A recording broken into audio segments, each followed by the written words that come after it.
সামনে ধরবে, দেখাই বান্দা পাগল হয়ে যাবে, আল্লাহু আকবার বলে চিৎকার মারো, সুবহানাল্লাহ বলেন না? আল্লাহর নামে ওই ব্যক্তি দেখবেন ইমানদার চোখ দিয়ে জান বাইর হয়।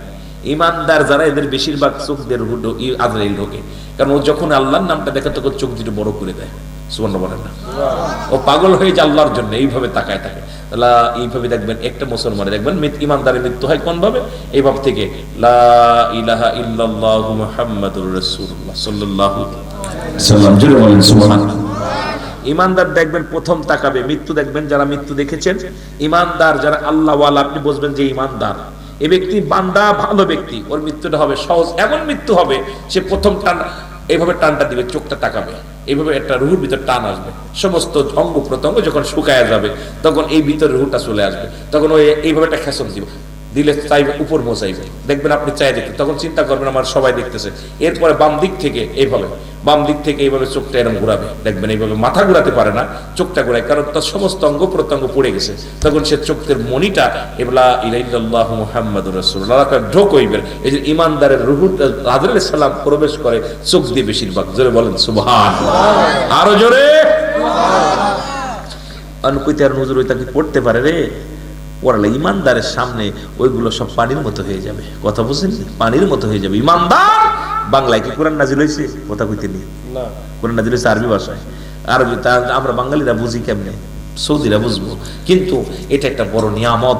সঙ্গে সঙ্গে বান্দার রুহটা বাইর হয়ে যাবে আসানের সঙ্গে, আস্তে আস্তে রুহটা যখন বাইর হয়ে যাবে একে ধরবে যখন আমার বাবারা, আর বেঈমানদের রুহটা বাইর করতে আমার আজরাইল আলাইহিস সালাম জমিনের মধ্যে আসবে না, উপর থেকে এমন একটা ধমক দিবে, খালি তাকাইবো এরম আপনার এই ওরে বাবারে বাবা, একদম উপর থেকে আজরাইল আলাইহিস সালাম নিচে একবার খালি একবার তাকাবি, ও একটা ঝলক দেখা পর ও পাগল হয়ে যাবে মরাত, মানে এমন ভয়ে দেখবেন এই মুনাফিক যারা, জাহান্নামীরা যারা, দেখবেন মরার সময় ওদের এত ভয় পায়, এত পরিমাণ ভয় পায়, মনে হয় কেউ ঠেসে দিচ্ছে, সবাই ভয়ে আরিপার ভাঙ্গা চুরা, হাত পা ভেঙে চুরি, একদম কি অবস্থা। ও দেখবেন মরণের ভয়ে, কারণ আজরাইল তো উপরতে দেখতেছে, ও তখন রুহুটা বাইরের সময় একদম হয় পায়খানা করে দেয়, নাই প্রস্রাব করে দেয়, না হলে কারণ অপবিত্র হয়ে মৃত্যুবরণ করে, কারণ ওই ব্যক্তির ইমানটা এত দুর্বল ছিল। আল্লাহ রাব্বুল আলামিন ওই ফেরেশতা দিয়া, জিবরিল আমিন দিয়া, আজরাইল দিয়ে এমন ভাবে রুহুটা বাইর হবে যে মরণের সময় এত যন্ত্রণা পাবে যে যন্ত্রণায় ছটপট ছটপট ছটপট করবে, এই মৃত্যুর যন্ত্রণা ভয়ঙ্কর অবস্থা হবে। আমরা সবাই কাঁদবর বলবো, আল্লাহ আমাদের মৃত্যুটা তুমি সহজ করে দিও, জোরে বলেন আল্লাহু আকবার, আরো জোরে বলেন আল্লাহু আকবার।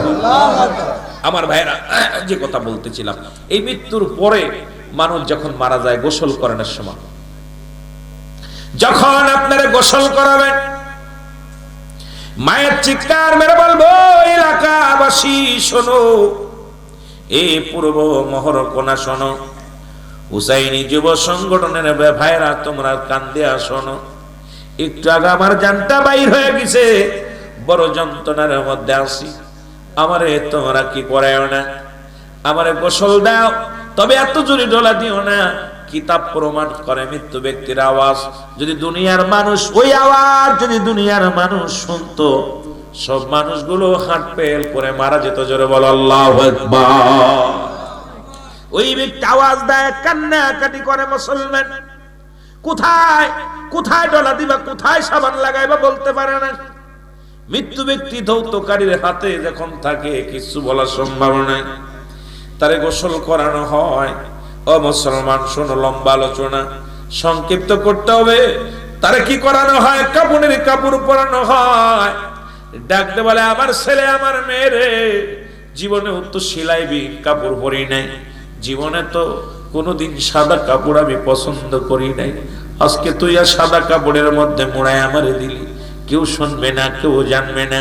প্রথম বান্ধন দিবে পায়ের গোড়ে, যখন বান্ধন দিবে ডাকতে বলবে, আমার ছেলেরা রে, আমার বিবি, আমার বউ, আমার মেয়ে, আমার ছেলে মেয়ে শোনো, এই পা দিয়ে বাজারে গেছি, বকরি চড়েছি, বাজার করে এনে দিছি রে, এই পা দিয়ে হাঁটাহাঁটি করেছি, আমার এত জোরে পা দুটি বান্দা দিলি, আমি নড়াইতে পারি না। পৃথিবীর মানুষ কেউ শুনবে না, কেউ বুঝবে না, কেউ বুঝতেও চাবে না। পা দুটি বেঁধে দিবে, হাত যখন বেঁধে দিবে, ডাকতে মাজার বান্ধন দেওয়ার সময় মোর্দার এত জোরে চিৎকার মারবে। কিতাব বলে ওই মায়ের কান্না যদি দুনিয়ার মানুষ শুনতো, এই দুনিয়া ছেড়ে পাগল হয়ে ঘর দরজা ছেড়ে বাইর হয়ে যেত। কারণ ওই আপনার আব্বার কান্না, আপনার মার কান্না, আপনার মায়ের কান্না আমরা অনুভব করতে পারি না। ডাকতে বলে মায়ের ডাক, আমার ছেলে, আমার মেয়ে, আমি তোরে হাত দিয়ে কত আদর করেছি, হাত দিয়ে তোরে কোলে নিছি, এই হাত দিয়ে খানা খাওয়াইছি, হাত দিয়ে তোরে কত না ভালোবেসে হাত ধরে ঘুরাই নিয়ে বেড়াইছি। আমার হাতটা বাঁধিস না, নড়াচড়া করতে পারি না, কেউ বসবে না, তার হাতটা বেঁধে দিবে। যখন মুখের বান্ধনটা দিতে যাবে, শেষ বান্ধনটা, মায়ের এত জোরে চিৎকার মারবে আর বলবো আমার ছেলে, আমার মেয়েরা, আমার আপনজন, শোনো, তোর বাবার মুখটা বন্ধ করে দিস না রে, তোর মার মুখটা বন্ধ করে দিস না। তোদের মুখ দেখে দুনিয়ার মধ্যে কত শান্তি পাইতাম রে, তোদের মুখ দেখে কত দুঃখ বলে যেতাম। আজকে তোর বাবার মুখটা, তোর মায়ের মুখটা চিরবিদায় বন্ধ করে দিবি। মায়ের কান্না পৃথিবীর কোনো মানুষ বুঝবে না। এবার যখন খাটে চড়াইয়া কবর দেশের দিকে নিয়ে যাবে, মায়ের আওয়াজ দিয়ে বলবে, মুসলমান শোনো, ওই পাশের হুটা চলাফেরা করবে আপনার। মায়ের তার লাশটা যখন নিয়ে যায়, ও মুসলমান, ডাক দিয়ে বলবে আমার ছেলে, আমার মেয়ে, আমার কোথায় লয়ে যাও? কেউ বুঝবো না, কেউ শুনবো না, কেউ শুনতেও চায় না। কাটে চড়াইয়া ওই যখন মুসলমান যারা যারা নামাজ পড়ানোর জন্য ইত্যাদি ইত্যাদি যখন কবরে রেখে দিবে, কবরের ভিতরে যখন শোয়া দিবে, তখনও মায়ের মনে করে আমার আপনজন আছে, কোনো সরে নাই, ছেলে আছে, ভাই আছে, বিবি আছে, বন্ধু আছে, বান্ধব আছে, সবাই আপনজন, কেউ না কেউ আছে। তখনও মায়ের কাছে প্রসারিত হয় না। যখন কবরের ভিতরে নামাইয়া তিনজন নামিয়া, একদিন উঠে গেল, মায়ের প্রেশানিত টেনশনে পড়ে গেল, দুইজন উঠে গেল, যখন প্রেশানিত বেড়ে গেল, যখন বুকের উপরে হাত লাগায় কয় বিসমিল্লাহি ওয়ালা মিল্লাতি রাসূলুল্লাহ, রাসূলের মিল্লাতে লাশ খানা রেখে যখন বুকের পরে হাত দিয়ে মায়ের চিৎকার মারবে, কিতাব বলে যদি পৃথিবীর মানুষ এই আওয়াজ শুনতো, এই পৃথিবীর মানুষগুলো সব হাত ফেল করে মারা যেত। জোরে বল আল্লাহু আকবার। এই যে মুসলমান এবার তারে থুইয়া কবরে থুইয়া ছিল, বিদায় করে বাস দিয়া মাটি দিয়া যখন বিদায় কান্না, এই যে মায়ের কান্না শুরু হয়ে গেল। কবরে যখন শোয়া দিবে, একজন ফেরেশতা আসবে, নাম তার নোমান ফেরেশতা। জোরে বল আল্লাহু আকবার। আর একটু জোরে আল্লাহু আকবার।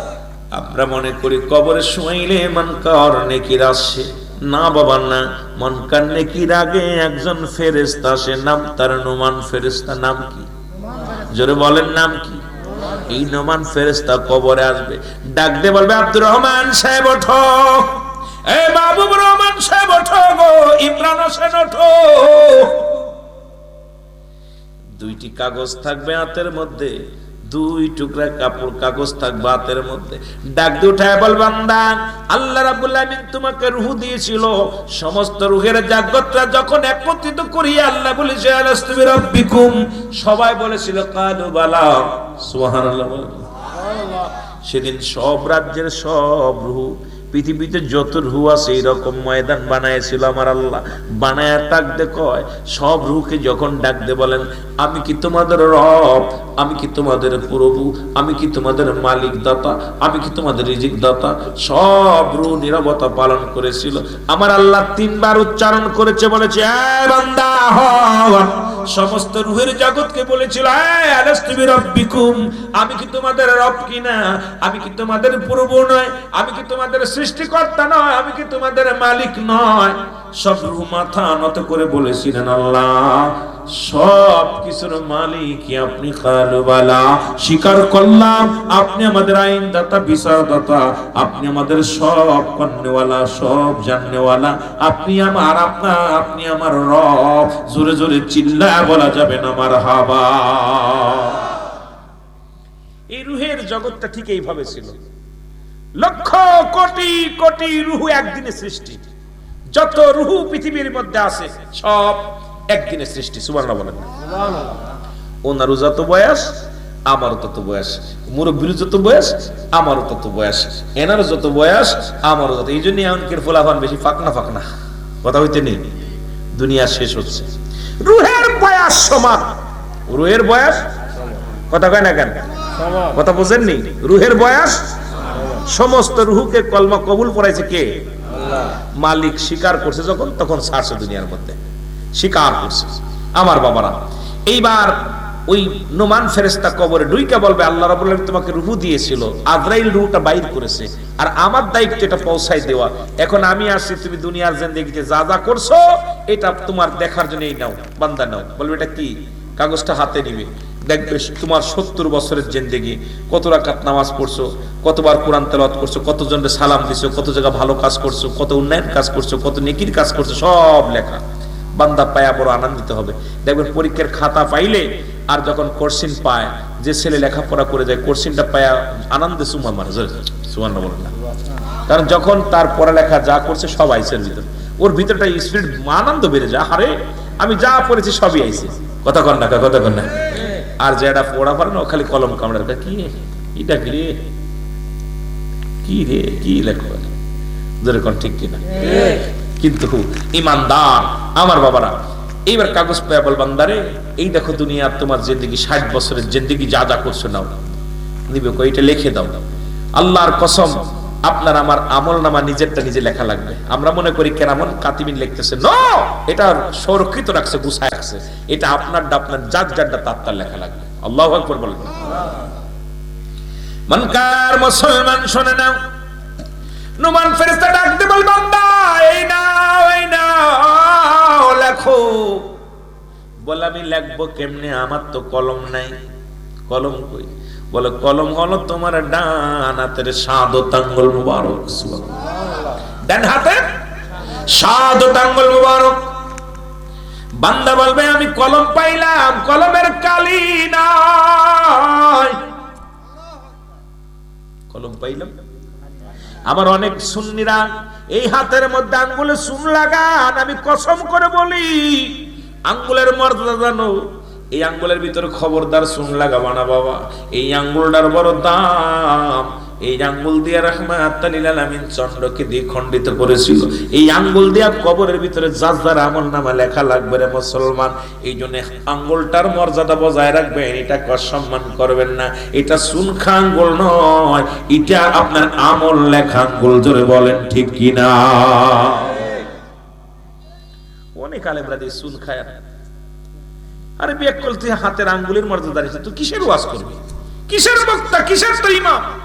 তুই তো আঙ্গুলের জানিস না, তোর হাতের ভিতরে এতগুলো নখ দিছে আল্লাহ, কোনটার কি দাম এই মর্যাদা তো জানিস না। জোরে বলেন ঠিক কিনা? আমার ভাইরা, আমার বন্ধুরা, বান্দা ডাকতে বলবে আমি কলম পাইলাম, কলমে কালি নাই। নোমান ফেরেশতা ডাকতে বলবে শোনো, কালি হলো তোমার মুখের থুতু মুবারক। সুবহানাল্লাহ বলেন না? কালি হলো মুখের থুতু মুবারক।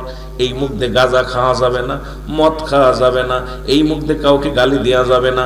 এই মুখের থুতু মুবারক পবিত্র রাখতে হলে এই মুখ দিয়ে কখনো হারাম জিনিস ভক্ষণ করা যাবে না, মুখ দিয়ে কাউকে কষ্ট দেওয়া যাবে না। মুখটাকে পবিত্র রাখার দরকার আছে কি না? এই মুখটারে পবিত্র রাখতে হবে। মুখের থুতু মুবারক হবে কালি। আল্লাহু আকবার বলেন না? মুখের থুতু মুবারক হবে কালি। বান্দা এবার বলবে ও বান্দা, বান্দা বলবে ও ফেরেশতা, আমি কালি পাইলাম, কলম পাইলাম, লিখবো কোথায়? লেখার তো কোনো কাগজ নাই। 3 টুকরা কাফনের কাপড় আপনার আমার দেহের মধ্যে দেয়া হবে। এক টুকরা কাফনের কাপড় টান দিয়ে খুলে নিবে, খুলে বলবে বান্দা এই নাও তোমার কাফনের কাপড় হবে ওদিন আপনার কাগজ। বলবে বান্দা লেখো, সেকেন্ডের মধ্যে লেখা হয়ে যাবে, কম্পিউটারের মতো লেখা হয়ে যাবে। এবার বান্দার হাত থেকে ছিনিয়ে নিবে, এবার আর এক টুকরা কাপড় টান দিয়ে খুলিয়া বলবে বান্দা এই নাও 70 বছরে কত রাকাত নামাজ কাজা করেছিলা, কত জায়গা অন্যায় করেছিলা, কত না অন্যায় অপরাধ করেছিলা গো, জুলুম ব্যভিচার করেছিলে। বান্দা দেখে চোখের পানি ছেড়ে কাঁদবে, বলবো আমার মালিক আমি তো এই পাপগুলো কোনোদিন করি নাই রে, আমি তো দুনিয়ার মধ্যে কোনোদিন এই অন্যায় কাজ করি নাই। ফেরেশতা বলে বান্দারে এই দেখো কম্পিউটারের মতো হাজির হয়ে যাবে, কোন জায়গা কোন মহিলা নিয়ে গল্প করেছিলে, কোথায় কার জমি ফাঁকি দিছ, কোথায় কার সঙ্গে হট্টগোল করেছ, কোথায় কোন বন্ধু বান্ধব নিয়ে অন্যায় জগতে জড়িত হয়েছিল রে বান্দা, সব কিছু সামনে হাজির হয়ে যাবে। বান্দা লজ্জায় মাথা নত হয়ে যাবে। কত টাইম, কোন বছরে, কোন মাসে, কোন তারিখ, কোন বার, কত সেকেন্ড, কত মিনিট, সব সামনে আয়নার মতো পরিষ্কার হয়ে যাবে। বান্দা লজ্জায় মাথা নত করে দিয়ে বলবে আমি লিখবো না। তখন ডান দিকের মাটিগুলো বাম দিকে চাপ মারবে, ডান দিকের হাড্ডিগুলো বাম দিকে চলে যাবে, বাম দিকের হাড্ডিগুলো ডান দিকে চলে আসবে। আল্লাহ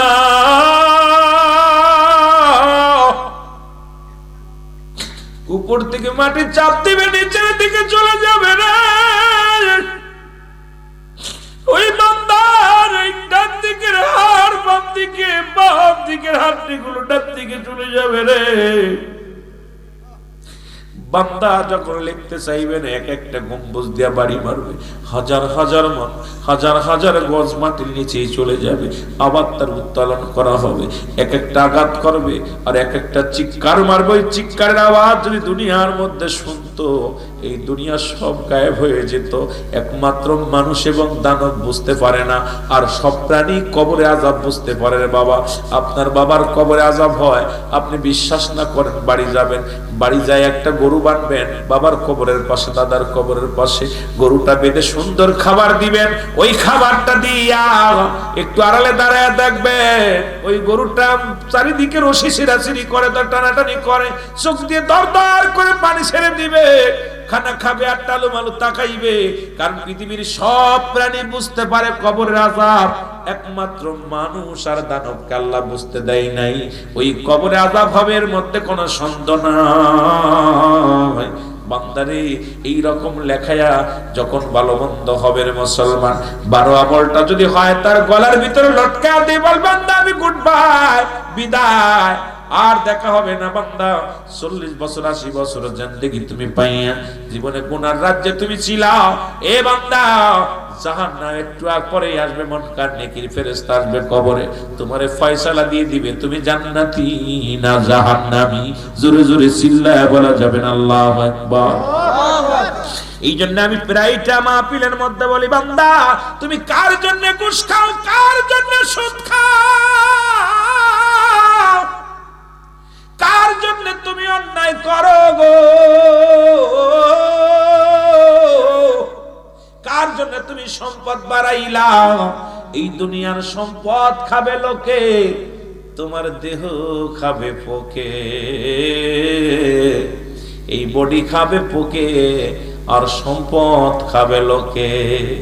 তোমার দাদা রেখে গেছে বাড়ি, বাবায় ভোগ করে, বাবায় রেখে গেছে বাড়ি, তুমি ভোগ করবা। তোমার পাপের ফসলটা কে নিবে বাবা? যার যার পাপের ফসল তাড়াতাড়ি নিয়ে লাগবে। জোরে বলেন ঠিক কিনা? আর একটু জোরে জোরে চিল্লায় বলা যাবে না আল্লাহু আকবার। ডানে বামে মাটি আমার মাটির বিছানা, ডানে বামে মাটি আমার মাটির বিছানা। এই আমি চলে যাব তোমরা আমায় ভুইলা যাইও না, আমি চলে যাব আমায় তোমরা ভুইলা যাইও না। ডানে বামে মাটি আমার মাটির বিছানা ডানে বামে মাটি আমার মাটির বিছানা আহা সব থাকবে কিন্তু আমি আপনি ওই কবরের জিন্দেগিটা এই মৃত্যুর বিষয় নিয়ে কবরের জিন্দেগি নিয়ে আলোচনা করলে তো রাত শেষ এ দাদু ভাই কবরের কোনো আপটুড আলোচনা হয় না মরণের কোনো আপটুড আলোচনা হয় না এই জন্য আলোচনাগুলো মন থেকে হৃদয় থেকে শুনতে হবে কবরে একটা কথা শুনে চিন্তা করতেছেন আল্লাহ গুনাহ মাফ করতে সুবহানাল্লাহ বলেন না কারণ এখানে রহমত ঝরে আসছে উপর থেকে আমার বাবারা এই জন্য দ্বিতীয় নাম্বার বিপদ হলো কবর দ্বিতীয় নাম্বার বিপদ কি দেখেন না হযরত মুসা আলাইহিস সালাম রাস্তা দিয়ে যাইতেছিল কবর গোরস্থান হঠাৎ করে গোরস্থান থেকে উঠাইলেন উঠানোর পর উনি জিগাইতেছে কতদিন শুয়ে আছো কয় 50 বছর কয় বছর 50 বছর 500 বছর কয় তুমি কি জান্নাতি না জাহান্নামী আমি জান্নাতি সুবহানাল্লাহ বলেন না কি তুমি জোরে বলেন না কি জান্নাতি না জাহান্নামী জোরে বলেন কি আপনি জান্নাতি জান্নাতি বলে তো আপনি কি কয় জান্নাতি আছে কয় তো আপনার কোনো নিয়ামত কহ নিয়ামত সব পাইছি তবে একটা কষ্ট যে আমার এই 50 বছর হয়ে গেছে বা 500 বছর হয়ে গেছে আমার মরণ যন্ত্রণা আমার গা থেকে যায় না মরণ যন্ত্রণা গা থেকে যায় তাই মৃত্যু যন্ত্রণা যে কত কঠিন এটা বাবারে একটু কাইটা গেলে সহ্য করতে পারে না ভেঙে গেলে সহ্য করতে পারে না দেখেন একটু সুইলা গেলে সহ্য করতে পারে না আর এই মৃত্যু যন্ত্রণা সমস্ত গাটা মনের চামড়াটা সিঁড়ি যাবে রুটা টানতে বাইর করবে এই কঠিন মৃত্যুটা আমরা কেমনে সহ্য করব আল্লাহ আমাদের বুঝার তৌফিক দান করুন জোরে বলুন আমিন আরো জোরে বলুন আমিন আমার ভাইয়েরা আমার বন্ধুরা আমার শুধু মানব নয় সমস্ত সৃষ্টি জগৎ মারা যাবে আল্লাহু আকবার আর একটু জোরে বলেন শুধু মানুষ নয় সৃষ্টি জগৎ মারা যাবে পৃথিবীর একমাত্র বেঁচে থাকবে আমার স্রষ্টা যেদিন সব কিছু শেষ হয়ে যাবে আজরাইলকে আমার আল্লাহ ডাকবে বলবে আজরাইল আমার কাছে আসো জিবরিল আমার কাছে আসো মিকাইল আমার কাছে আসো ইসরাফিল আমার কাছে আসো চারজন ফেরেশতার সামনে হাজির হয়ে যাবে আমার আল্লাহ ডাকবে বলে জিবরিল পূর্ব থেকে পশ্চিম পর্যন্ত খোঁজ নাও দেখো কজন পৃথিবীর মধ্যে আর কি কি জীবিত আছে আমাকে জানাও কে কে আছে দেখে আসো জিবরিল আমিন বলবে মাবুদ আমার 600 পাখা বিশিষ্ট আমি কত হাজার কত বলেন কয়শো 600 পাখা বিশিষ্ট আমি এক এক পাখা উড়ান দিলে এক এক জমিনটা আমি ঘুরে ঘুরে দেখার মতো আল্লাহ এই পাওয়ার আপনি আমাকে দান করেছেন আমি একটু ঘুরে আসি সপ্তম জমিনের মধ্যে ঘুরে ঘুরে আজ জিবরিল আমিন এসে আমার আল্লাহর সামনে দাঁড়ায় যাবে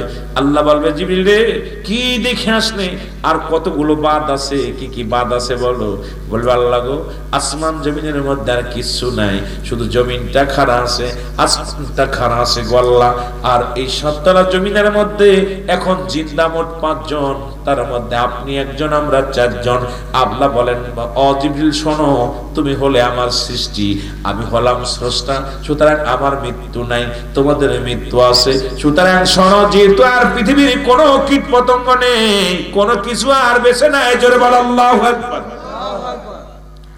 খুব দুঃখজনক কষ্টদায়ক কথাগুলো শুনেন জিবরিল আমিন বলবেন জিবরিল আমিন ডাকতে বলবো ও আমার মালিক এখন আপনি মাত্র জীবিত আর আমরা 4 জন জীবিত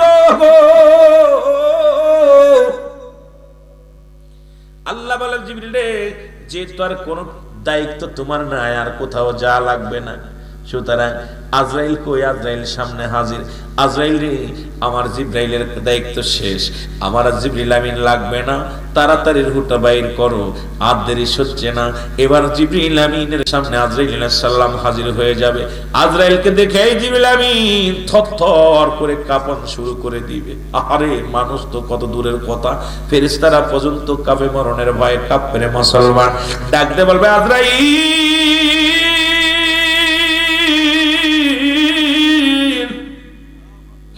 আমি আমার মাওলা আর একদম কাছের জিবরিল আমিন ছিলাম রে আমি আসমান জমিনের মধ্যে খায়ের করেছি সত্তলা জমিন ঘুরে ঘুরে দেখেছি আমার মাওলার বড় কাছে ছিলাম আমি আজরাইল রে, তুমি একটু আমার সুযোগ দাও, আমি আল্লাহর কাছে দেখি আমার বাঁচার সুযোগ দিতে চাই কিনা। আহারে, মানুষ তো দূরের কথা, জিবরিল আমিনরাও তারাও বাঁচার জন্য আক্ষেপ করবে, কারণ দুনিয়া পড়ে যাবে। ডাক দিয়ে বলবে, আমার আল্লাহ, আমাকে একটু দয়া করা যায় কিনা। আমার আল্লাহ বলবেন, না, আমি বলেছি সৃষ্টির মৃত্যু আছে, স্রষ্টার মৃত্যু নাই। যেহেতু আমার সৃষ্টি জগতে তুমি পড়ে গেছো, আর বাঁচার সম্ভাবনায় চলে যেতে হবে। ডাকতে বলবে, আল্লাহ, যেহেতু নাই, আমার আর নাই, তবে মৃত্যু যন্ত্রণা আমার সহজ করে দিও। আল্লাহ, আমার আল্লাহ ডাকতে বলে, আজরাইল, কোন আপিল চলবে না, নিয়ে আসো। ওই জিবরিল আমিন জান কবজের সময় এমন একটা চিৎকার মারবে না, এই পৃথিবীর যদি মানুষগুলো থাকতো গো, সবই এই চিৎকারে সব কানের তালা ফেটে যেত। জোরে বল আল্লাহু আকবার। জিবরিল আমিনের বিদায়ের পরে আল্লাহ ডাকতে বলবে, আজরাইল,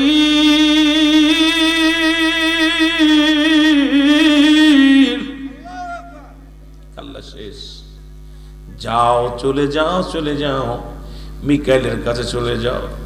মিকাইলের কাছে সালাম দিবে। মিকাইলকে বলে, মিকাইল, আসসালামু আলাইকুম। ভাই মিকাইল, আমি আপনার কাছে আসি। বলে, আজরাইল, আমার কাছে তুমি কেন আসছো? তোমার দায়িত্ব মানুষের জান কবজ করার, হুর করার। কয়, আজরাইল, ও মিকাইল, আজকে তোমার পালা। আল্লাহু আকবার। মিকাইল বলে, আজরাইল কি শুনাইলা, আমার কি মৃত্যু হবে? বলে, হ্যাঁ, জিবরিল শেষ, এখন আপনার পালা, হুকুম হয়েছে আমার আল্লাহ। কয়, দাঁড়ারে আজরাইল, আমি একটু মাওলার কাছে জেনে নি। ডাক দে বলবে, আমার আল্লাহ আপনার হুকুমের তালিম করেছে সারা জীবন, আল্লাহ আমার একটু সুযোগ দেয়া যায় না? আল্লাহ কয়, না না, স্রষ্টা বেঁচে থাকবে, সৃষ্টি থাকবে না, কারণ সৃষ্টির জগতে সব কিছু শেষ করে দিব আমি আল্লাহ। তখন মিকাইলের রূহটা বাইর হবে। মিকাইল বলবে, আজরাইল, তোমার অনুনয় বিনয় করি, আমার রূহটা একটু আসানে বাইর করো, কষ্ট দিও না। আমি মিকাইল, আমার রূহটা তুমি বাইর করো গো। আমার আল্লাহ বলে, মিকাইল রে, তোমরা আমার নিয়োজিত ফেরেশতা ছিলা, তোমারও জানটা কবজ হবে এবং জানটা বাইর হয়ে যাবে দুনিয়ার মধ্যে। মিকাইল পড়ে যাবে, চলে যাবে। আজরাইল বলবে, আল্লাহ কে আছে? কয়, যাও ইসরাফিলের কাছে, ওই সিংহা নিয়ে বসে আছে, ওরে শেষ করো, কারণ আর সময় নাই। তবে সিংহাটা যেন পড়ে না, ওই না বাসিটা যেন পড়ে না, তার রুহটা আমার সালাম পৌঁছাই দিবা, রুহটা বাইর করবা। ওই না পাহাড়ের গায়ে মুসলমান শোনো, আরো সেরে গায়ের দিকে ওই সিংহাটা লাগায় ধরে রাখবা, কারণ ওটা যখন পড়ে যাবে তখনই তোমার এই মৃত্যু ঘটে যাবে। জোরে বলো আল্লাহু আকবার। আজরাইল আলাইহিস সালাম বড় সতর্কতা নিয়ে সালাম দিবে, আসসালামু আলাইকুম। ইসরাফিল রে, আমি এসেছি আপনার কাছে। বলে, কেন আসছো? কয়, আমার আল্লাহ পাঠাইছে। কয়, একটু শুনে নি আল্লাহর কাছে। বল, মাওলা আমাকে একটু সুযোগ কি দেওয়া যায় না? কয়, না না, তুমি স্রষ্টার মৃত্যু নাই, সৃষ্টির মৃত্যু আছে। তুমি সৃষ্টি জগতে পড়ে গেছো, সুতরাং সবকিছু তো আমি সৃষ্টি করেছি, সব শেষ হয়ে যাবে, কোনো আপিল চলবে না। ইসরাফিল বলবে, আমার আল্লাহ আমাকে একটু দয়া করে মৃত্যুটা আসান করে দিও। আল্লাহ আমার মৃত্যুটা একটু সহজ করে দিও গো। আল্লাহ বলবে, আজরাইল রূহটা নিয়ে আসো। রূহ আইসা যাবে, এখন থাকবে আজরাইল আর আমার আল্লাহ। আল্লাহু আকবার, আল্লাহু আকবার। আল্লাহ ডাকতে বলবে, আজরাইল আর অবশিষ্ট কি আছে একটু জানতে পারবনি? আজরাইল কয়, চারিদিকে ডান দিকে তাকাবে, বাম দিকে তাকাবে, উত্তর দিকে দক্ষিণ দিকে তাকাইয়া ডাকতে বলবে, আমার আল্লাহ এখন আর কেউ নেই, এখন বাকি আছে আপনি আর আমি। খেলা শেষ। কুল্লু মান আলাইহা ফান, সব শেষ খেলা। প্রধান বক্তা শেষ, মাহফিল শেষ। যেরকম ঠিক কিনা? আল্লাহ ডাকতে বলল, আজরাইল কি ভাবতেছো, কি ভাবতেছো? কাল্লা এখন তো সুযোগ আর নাই বাঁচার, এখন আমি আপনি। তোমাকে তো জানো, সবাই যখন রূহ বাইর করার সময় বলেছি স্রষ্টা থাকবে, সৃষ্টি থাকবে না। তুমি কি সৃষ্টি কি না? আজরাইল কয়, জি। তাহলে প্রস্তুতি হও। কে করবে আমার রূহটা বাইর? তোমারটা তোমার নিজেরটা বাইর করতে হবে। আল্লাহু আকবার, আরো জোরে আল্লাহু আকবার। আমার ভাইরা, আমার বন্ধুরা, আমার আজরাইল আলাইহিস সালাম নিজের হাতখানা মুখের মধ্যে ঢুকায়া দিবে। রুহটা যখন ধরবে আজরাইল এত যন্ত্রণা পাবে, আজরাইল বলবে আল্লাহ আমি আর পারছি না, আমাকে আপনি মাফ করে দেন, আমি রুহটা ধরতে পারছি না, বড় যন্ত্রণা, এত যন্ত্রণা। আবার আল্লাহ বলবে আজরাইল কেবল তো সবে মাত্র রুহটা ধরলা, এত যন্ত্রণা কিসের? আমার আল্লাহ কয় আজরাইল একটু ধৈর্য ধরো, দাঁড়াও, পৃথিবীর মধ্যে তোমার কি কোন রূহ বাইর করতে যায় তোমার কি মায়া লাগছে নি, কান্না আসছে নি? আবার আল্লাহ বলার সঙ্গে সঙ্গে আজরাইল বলবে আমার মালিক আমার জীবনে দুইটা রূহ বাইর করতে যাইয়া, দুইটা জান কবাজ করতে যাই আমি কান্না করেছিলাম। আমি আজরাইল, আল্লাহু আকবার বলেন না। আল্লাহু আকবার। কয়টা? দুইটা মানুষের রূহ বাইর করার সময় আমি আজরাইলের চোখে পানি এসেছিল, আর বাকি কোন জান কবাজের সময় আমার অন্তর কাঁদে নাই, চোখে পানি আসে নাই। আল্লাহ বলে আজরাইল রে সেই দুইটা জায়গা বলো, সেই দুইটা লোক কে ছিল আমার একটু জানা। কি মজার বিষয়। আল্লাহ বলেন আজরাইল তুমি তাড়াতাড়ি বলো সেই দুটি নাম। বলে আল্লাহ গভীর সমুদ্রের মধ্যে মা জননী প্রেগনেন্ট, আল্লাহ ওই প্রেগনেন্ট অবস্থায় যখন সমুদ্রের জাহাজে ভ্রমণ করেছিল তখন তুমুল আকারে বিশাল ঝড়, বিশাল তুফান শুরু করে দিলেন আল্লাহ।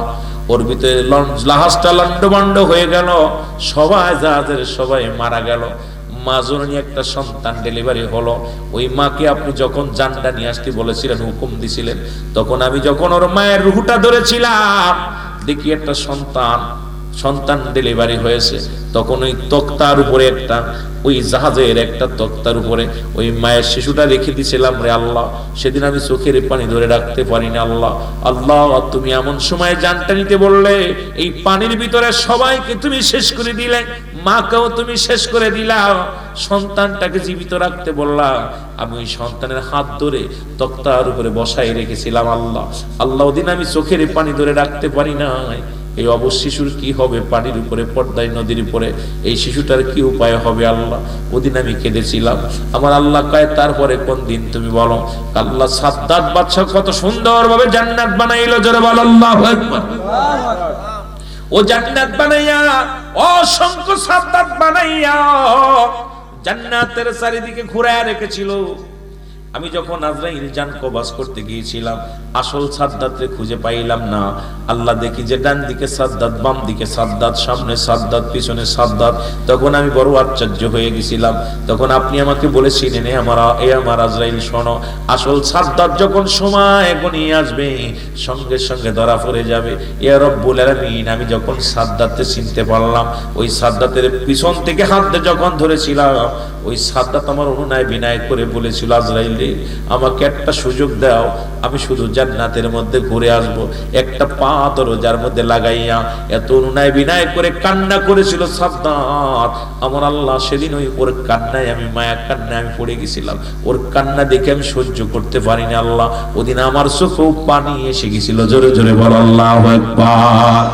আবার আল্লাহ বলে আজরাইল শোনো, যেহেতু তুমি দুইটা লোকের নাম বললা, এই দুইটা লোককে শোনো, এই দুইটা লোক কি চেনো? কয় না আল্লাহ। আমার আল্লাহ কয় দুইটা লোক একই লোক ছিল। জোরে জোরে চিল্লায় বলো মারহাবা। আল্লাহ বলেন ওই সাগরের মধ্যে যখন মাকে তুমি নিয়ে আসলা রুটা, ও আজরাইল শোনো, ওই লোকটা সাদ্দাত যখন ডেলিভারি হলো তখন ওই তক্তার উপরে পড়েছিল, ওখান থেকে আমি ফাঁসাইয়া নিয়ে ওই কোথায় গেলাম, বনের ভিতরে, বন নদীর এক কিনারায় নিয়ে রাখলাম। ওখান থেকে বাঘের দুধ খাওয়াইয়া সাদ্দাতকে আমি মানুষ করলাম, পৃথিবীর মধ্যে বড় বাদশাহী দান করলাম। শুধু তো মানুষ করি নাই, বাঘের দুধ খাওয়াইয়া, ওই বাঘিনীর দুধ খাওয়াইয়া তারে আমি বড় বানাইলাম। বাঘিনীর বাচ্চাটা ইন্তেকাল করলো, বাঘিনী দুধে ভরপুর হয়ে গেল। ওই বাঘিনী ওই পুরো মানুষটাকে দুধ পান করে এত বড় করলো। আল্লাহ, আমি আল্লাহ এত কুদরতি, আমার এত কুদরতি, এত প্রেম, এত দয়া। পাপ আর ওই সাদ্দাত বেঈমান বড় হয়ে আমারে ভুলে গেছিল, বড় হইয়া আমার সঙ্গে নাফরমানি করেছে, আমার জান্নাতকে অবহেলা করে ও নিজেই জান্নাত বানাইছে। ওই দুজন ব্যক্তি একই ব্যক্তি। আজরাইল আল্লাহ কি শুনাইলা? বলে হ্যাঁ, ওই যে ছোট মাসুম বাচ্চা দেখেছিলে, বড় হয়ে ওইটি হয়েছিল সাদ্দাত বাদশা। জোরে জোরে চিল্লায় বল আল্লাহু আকবার। আর একটু জোরে বল আল্লাহু আকবার। আজরাইল কানবে, অনেক অনেক সুতো দিবে, আল্লাহ আমারে মাফ করেন, আমি পারছি না। আমার দয়া করেন, পালাইতে যাবে, কোনো কাজ হবে না, পালানোর কোনো জায়গা থাকবে না। আল্লাহ বলবে আজরাইল কোনো ওজর চলবে না। আজরাইল সারা জীবন হুকুম দিছি, রুহটা বাইর করেছো, সারা জীবন হুকুম পাইয়া অনেকের মায়ের সন্তানকে নিয়ে চলে আসছো। ওই মায়ের কান্না যখন সন্তানের লাশ সামনে নিয়ে মা কান্না করেছে, আমি মাওলা পর্যন্ত নীরব হয়ে গেছি, কান্না থেকে সহ্য করতে পারি নাই। ওই মায়ের অজার কান্না তোমার তো দিলে মায়া লাগে নাই। আজরাইল কাল্লা, আমি কত কান্না করতে দেখেছি রে, কত মায়ের কান্না, কত বাবার কান্না।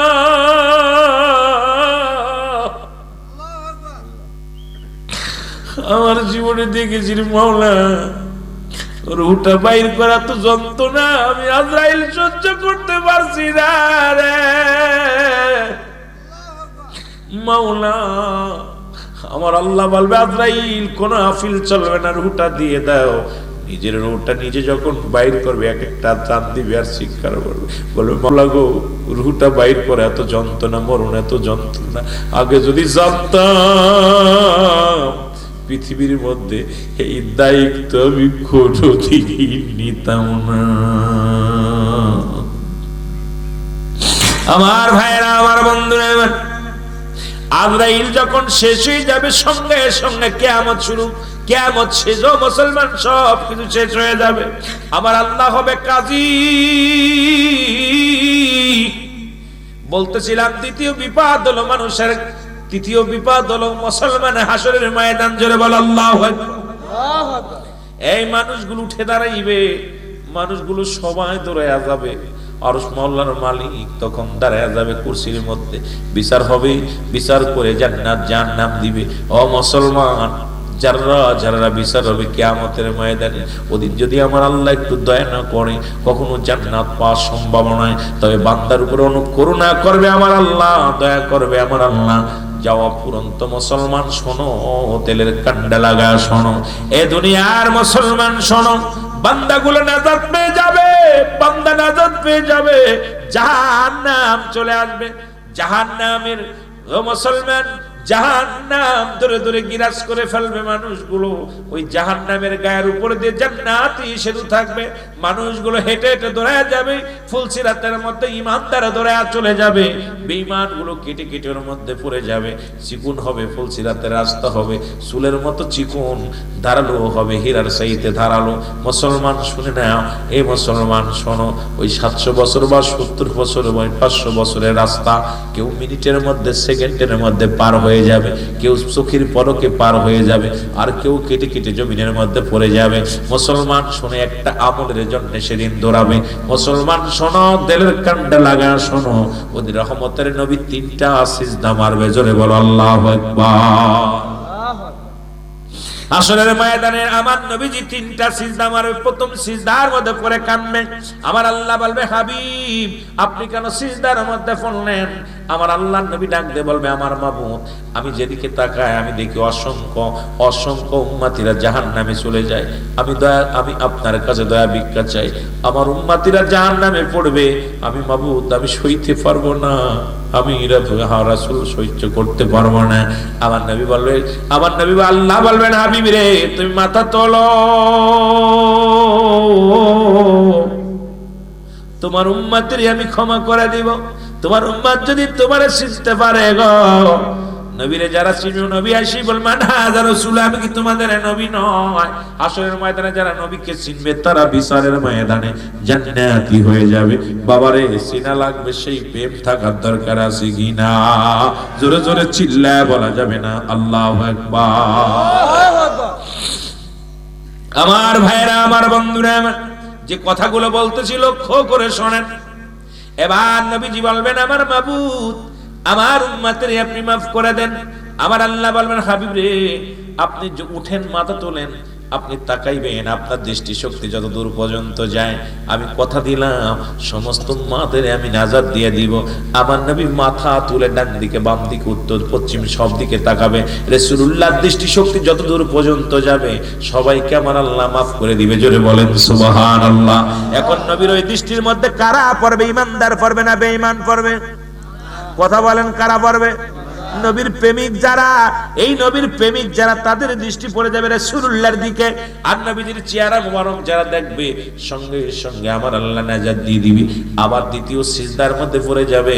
আমার আল্লাহ বলবে, হাবিব আপনি কেন সিজদার মধ্যে গেলেন? বলবে, আল্লাহ আমার উম্মতিদেরকে আপনি মাফ করে দেন। উম্মত আমার পিপাসা, উম্মত আমার আহার, উম্মত আমার নিদ্রা। আমি উম্মতের জন্য সারা জীবন কাটাইলাম, কষ্ট করলাম, জিন্দেগির মধ্যে আমারে পাঠাইলেন উম্মতের জন্য। আল্লাহ বলেন, আমার নবী বলেন, হায়াতি খায়রুল লাকুম, আমার হায়াতের জিন্দেগিটা আমার উম্মতের জন্য ছিল কল্যাণ স্বরূপ। জোরে বলা যাবে না সুবহানাল্লাহ?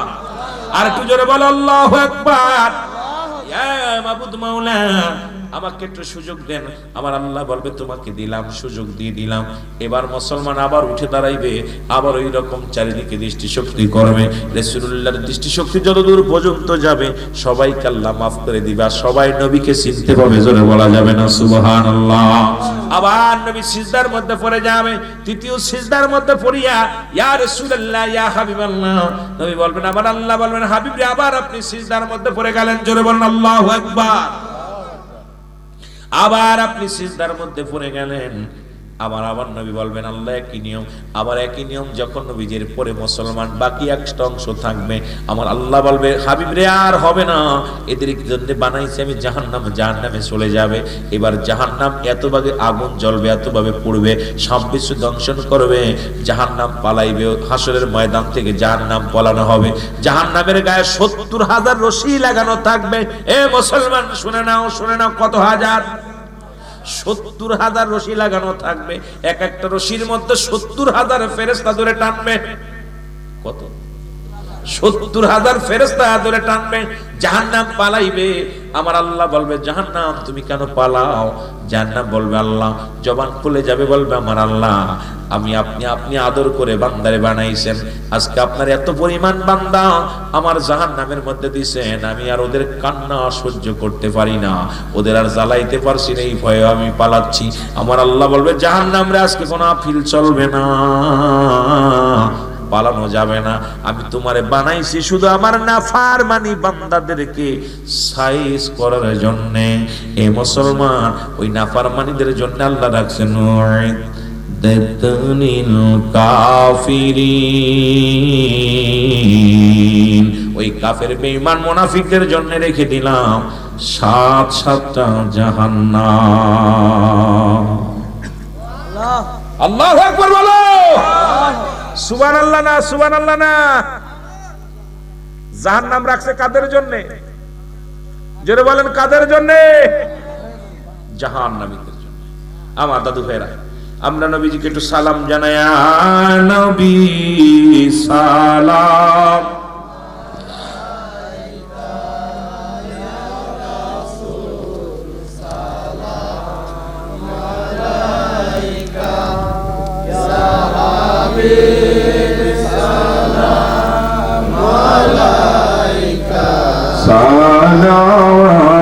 সালাওয়াতুল্লাহ আলাইকা নবী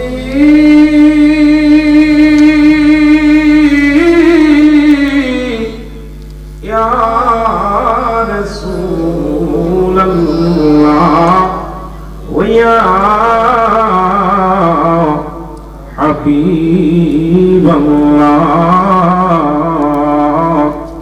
ওগো আশেকদের পাগল বানায়া আছেন গো রওজায় লোকায়া, দেখা দাও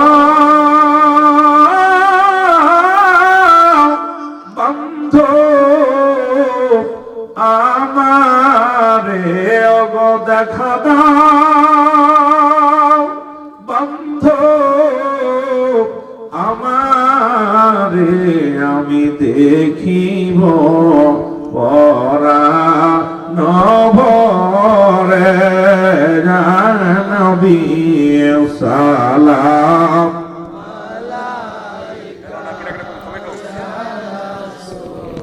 সালাম ইয়া হাবিব আলাইহি